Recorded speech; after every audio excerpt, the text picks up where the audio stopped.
দখলদার ইসরায়েলি বাহিনী এবং নিরীহ ফিলিস্তিনিদের মধ্যে যুদ্ধ চলছে। আর এই মুহূর্তে আমাদের হাতে এসছে যুদ্ধের ভয়ঙ্কর কিছু গুরুত্বপূর্ণ আপডেট সংবাদ। প্রথমেই জানাবো এবার ইরানের ইস্পাহানে বিস্ফোরণ, হতাহত ৩। ইরানের সেদিন আব্বাসি বন্দরের পর এবার ইরানের ঐতিহাসিক শহর ইস্পাতের একটি গুদামে বিস্ফোরণ ঘটেছে। সেদিন সেই বিস্ফোরণে ১,৪০০ জন আহত এবং ৮০ জন নিহত হয়েছিল। এই ঘটনায় এ পর্যন্ত একজন নিহত এবং হতাহতের সংখ্যা ৩। তবে এই হতাহতের সংখ্যা আরও বাড়বে বলে আশঙ্কা করা হচ্ছে। এরপর জানাবো পাকিস্তানি সেনাদের সঙ্গে সশস্ত্র গোষ্ঠীর তুমুল গোলাগুলি, নিহত ১০। পাকিস্তানের সীমান্তবর্তী প্রদেশ বেলুচিস্তানে সশস্ত্র গোষ্ঠীর সঙ্গে দেশটির সেনা সদস্যদের তুমুল গোলাগুলির ঘটনায় নিহত হয়েছে কমপক্ষে ১০ অস্ত্রধারী। দক্ষিণ পশ্চিমাঞ্চলীয় প্রদেশটির কেস এবং জিয়ারাত জেলায় সেনাবাহিনীর নেতৃত্বে পরিচালিত অভিযানের এই ঘটনা ঘটে। এবারে জানাবো উত্তর কোরিয়ার নৌবাহিনীকে পারমাণবিক ক্ষমতা বৃদ্ধির নির্দেশ দিলেন কিম জং উন। সম্প্রতি চো হিয়ন নামের ৫,০০০ টন ওজনের প্রথম ডেস্ট্রয়ার ক্লাস যুদ্ধজাহাজ উন্মোচন করেছে উত্তর কোরিয়া। নতুন এই ডেস্ট্রয়ারটি থেকে ক্ষেপণাস্ত্রের পরীক্ষামূলক নিক্ষেপ পর্যবেক্ষণ করেছে দেশটির প্রেসিডেন্ট কিম জং উন। জানাবো নতুন পোপ হিসেবে নিজেকেই দেখতে চান ডোনাল্ড ট্রাম্প। যুক্তরাষ্ট্রের প্রেসিডেন্ট ডোনাল্ড ট্রাম্প ভ্যাটিকানের পরবর্তী পোপ হিসেবে নিজেকেই দেখতে আগ্রহী বলে জানিয়েছেন। দেশটিতে মঙ্গলবার ওয়াশিংটনের সাংবাদিকদের এক প্রশ্নের জবাবে এসব আকাঙ্ক্ষার কথা পোষণ করেছেন ডোনাল্ড ট্রাম্প, খবর রয়টার্সের।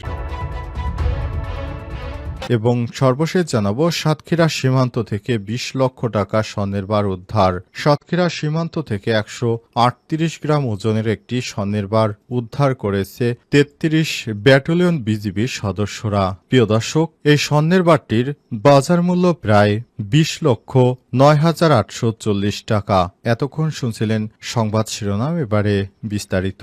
তবে তার আগে বন্ধুরা অনুরোধ থাকবে সংবাদটিতে একটি লাইক দিন। এই চ্যানেলে আপনি নতুন হয়ে থাকলে আমাদের সংবাদটি দেখতে দেখতে চ্যানেলটি সাবস্ক্রাইব করে রাখুন। কমেন্ট করে বন্ধুরা আপনার মূল্যবান মতামত জানিয়ে দিন আপনি বিশ্বের কোন দেশ থেকে বা বাংলাদেশের কোন স্থান থেকে আমাদের সংবাদটি দেখছেন এবং শুনছেন। এবারে বিস্তারিত। উত্তর কোরিয়ার নৌবাহিনীকে পারমাণবিক ক্ষমতা বৃদ্ধির নির্দেশ কিমের। সম্প্রতি চো হিয়ন নামের ৫,০০০ টন ওজনের প্রথম ডেস্ট্রয়ার ক্লাস যুদ্ধজাহাজ উন্মোচন করেছে উত্তর কোরিয়া।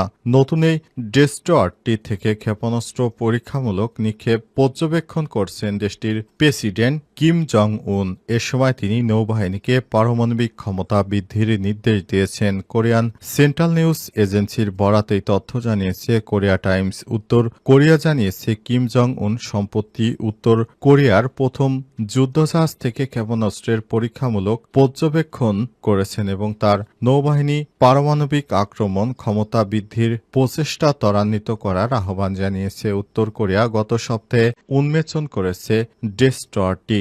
নৌবাহিনী জাহাজে অন্য তৈরি সবচেয়ে শক্তিশালী অস্ত্র ব্যবস্থা দিয়ে সজ্জিত এই যুদ্ধজাহাজ আজ পশ্চিমাঞ্চলীয় নামপো বন্দরে উদ্বোধনী অনুষ্ঠানে কিম জাহাজটির উদ্বোধনকে উত্তর কোরিয়ার নৌবাহিনীর আধুনিকীকরণের একটি অগ্রগতি বলে অভিহিত করেছেন। কোরিয়ান সেন্ট্রাল নিউজ এজেন্সি জানিয়েছে এই সপ্তাহের শুরুতে ডেস্ট্রয়ারের সুপারসনিক এবং কৌশলগত ক্রুজ ক্ষেপণাস্ত্র, বিমান বিধ্বংসী ক্ষেপণাস্ত্র এবং সমস্কীয় বন্দুক এবং ইলেকট্রনিক্স জ্যামিংয়ের পরীক্ষা প্রত্যক্ষ করেছে কিম। প্রতিবেদনে বলা হয়েছে কিম জাহাজটি শক্তিশালী স্ট্রাইক অস্ত্র এবং প্রচলিত প্রতিরক্ষা ব্যবস্থা সমন্বয়ের প্রশংসা করেছে এবং তার নৌবাহিনী পারমাণবিক অস্ত্র। এবার ইরানের ইস্পাহানে বিস্ফোরণ, হতাহত ৩। বন্দর আব্বাসের পর এবার ইরানের ঐতিহাসিক শহর ইস্পাহানের একটি গুদামে বিস্ফোরণ ঘটেছে। আজ সকালে এই ঘটনায় একজন নিহত, ২ জন আহত হয়েছে বলে প্রাথমিকভাবে সত্যতা নিশ্চিত করেছে ইরানি কর্তৃপক্ষ। বার্তা সংস্থা মেহের নিউজ জানিয়েছে বিস্ফোরণের পরপরই দমকল বাহিনী, অ্যাম্বুলেন্স এবং উদ্ধার কর্মীরা ঘটনাস্থলে পৌঁছায় এবং আহতদের উদ্ধার করে কাছের হাসপাতালে পাঠানো হয়েছে। একই সঙ্গে আশপাশের এলাকা থেকে নিরাপত্তা চাদরে ঢেকে ফেলা হয়েছে এবং জনসাধারণকে নিরাপদ দূরত্বে সরিয়ে নেওয়া হয়েছে। তবে এখন পর্যন্ত এই বিস্ফোরণের প্রকৃত কারণ সম্পর্কে কোনো তথ্য জানানো হয়নি। কর্তৃপক্ষ জানিয়েছে তদন্ত শুরু হয়েছে এবং প্রাথমিকভাবে এই দুর্ঘটনাজনিত শিল্প গুদামের বিস্ফোরক হিসেবে বিবেচনা করা হচ্ছে। ইস্পাহান শহরটি ইরানের শিল্প ও সামরিক উৎপাদন কেন্দ্রগুলোর মধ্যে অন্যতম। এটি পারমাণবিক গবেষণা এবং সামরিক জোন হিসেবে গুরুত্বপূর্ণ, যে কারণে অতীতেও শহরটিতে আন্তর্জাতিক মনোযোগ আকৃষ্ট করেছে। তবে প্রাথমিক রিপোর্টে এই বিস্ফোরণের সামরিক বা পারমাণবিক সংযোগ নেই বলে অনুমান করা হচ্ছে। তবে কি কারণে সেখানে বিস্ফোরণের ঘটনা ঘটেছে নাকি দখলদার ইসরায়েলের কোনো কারসাজি রয়েছে বিষয়টি খতিয়ে দেখছে কর্তৃপক্ষ। এর আগে এক বিস্ফোরণে সেখানে 1280 জনের মতো আহত এবং অন্তত 70 থেকে 80 জন নিহত হয়েছিল। সেই ঘটনার পর ইরানের প্রশাসন নড়েচড়ে বসে। পাকিস্তানি সেনাদের সঙ্গে সশস্ত্র গোষ্ঠীর তুমুল গোলাগুলি, নিহত 10। পাকিস্তানের সীমান্তবর্তী প্রদেশ বেলুচিস্তানে পাকিস্তানি সেনাদের সঙ্গে সশস্ত্র গোষ্ঠীর তুমুল গোলাগুলি, নিহত 10। পাকিস্তানের সীমান্তবর্তী প্রদেশ বেলুচিস্তানে সশস্ত্র গোষ্ঠীর সঙ্গে দেশটির সেনা সদস্যদের তুমুল গোলাগুলির ঘটনায় নিহত হয়েছে কমপক্ষে 10।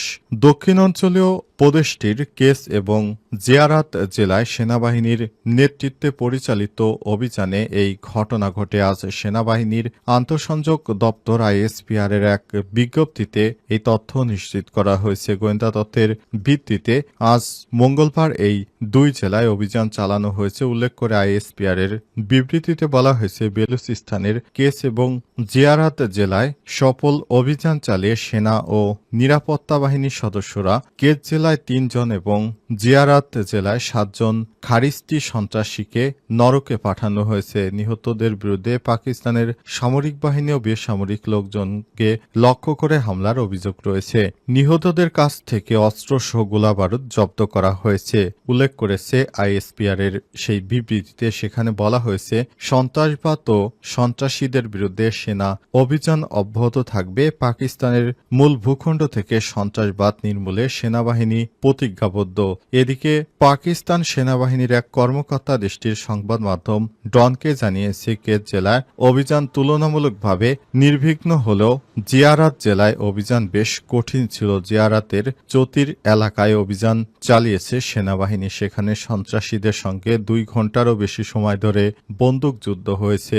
এক পর্যায়ে সেনাবাহিনীকে লক্ষ্য করে কয়েকটি হ্যান্ড গ্রেনেডও ছুড়েছিল সন্ত্রাসীরা, সংবাদ মাধ্যমটিকে জানিয়েছে ওই সেনা কর্মকর্তা।